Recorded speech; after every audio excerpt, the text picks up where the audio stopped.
EWS certificate বের করার জন্য, অর্থাৎ ইকোনমিক্যাল উইকার সেকশন যে সার্টিফিকেট রয়েছে সেটা বের করার জন্য আপনার কতটা জমি দরকার হবে, বিশেষ করে এগ্রিকালচার ল্যান্ড, কৃষি জমি, আর আপনার বাস্তু জমি মানে ভিটি হয়ে রয়েছে বা বাড়ি হয়ে রয়েছে এরকম। যদি গ্রাম্য এলাকা আপনার হয় তাহলে কিন্তু এখানে বলে দিয়েছে 200 ইয়ার্ডের মধ্যে আপনার বাড়ি হতে হবে, 200 ইয়ার্ড। এবার এই 200 ইয়ার্ড মানে কতটা? 200 ইয়ার্ড মানে 1800 স্কোয়ার ফিট, 1800 স্কোয়ার ফিটের মধ্যে আপনার বাড়ি হতে হবে, এইটা 1800 স্কোয়ার ফিট।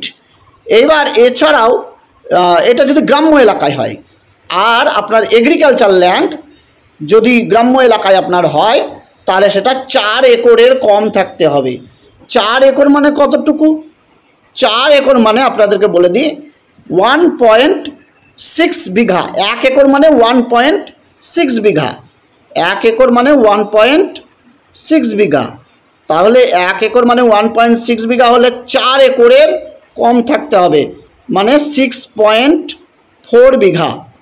আপনাকে এখানে 4 একর মানে 6.4 বিঘা হচ্ছে আপনার। তাহলে এটা হলো গ্রাম্য এলাকায়। এইবার যদি আপনার শহর এলাকায় বাড়ি হয় তাহলে 100 ইয়ার্ডের মধ্যে আপনার বাড়িটা হতে হবে। 100 ইয়ার্ড মানে কতটা? 900 স্কোয়ার ফিট। 900 স্কোয়ার ফিটের মধ্যে আপনার বাড়ি হতে হবে।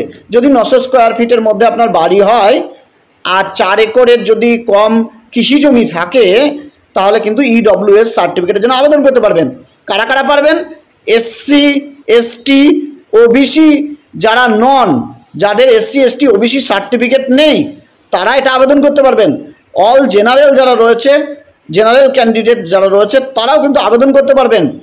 এবার আরেকটা জিনিস বলে দেখি, যারা রাজ্যের ওবিসি, সেন্ট্রালে ওবিসি নন তারা, অর্থাৎ কেন্দ্র সরকারের ওবিসি নন তারা কিন্তু আবার সেন্ট্রালে ইডব্লিউএস সার্টিফিকেটের জন্য আবেদন করতে পারবেন।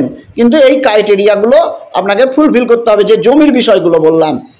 যদি আপনার বাড়ি হয় তাহলে আপনার গ্রামে বাড়ি হলে 1800 স্কোয়ার ফিটের মধ্যে আপনার বাড়ি থাকতে হবে। আর যদি আপনার শহরে বাড়ি হয় তাহলে 900 স্কোয়ার ফিটের মধ্যে বাড়ি থাকতে হবে।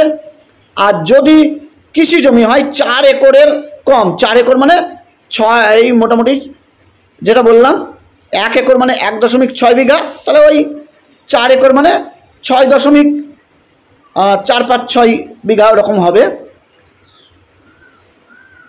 তাহলে এইটা কিন্তু আপনাকে মনে রাখতে হবে। 1 একর মানে 1.5 বিঘার মতন ধরতে পারেন, সেই রকমই জমি আপনাদের কাছে থাকতে হবে।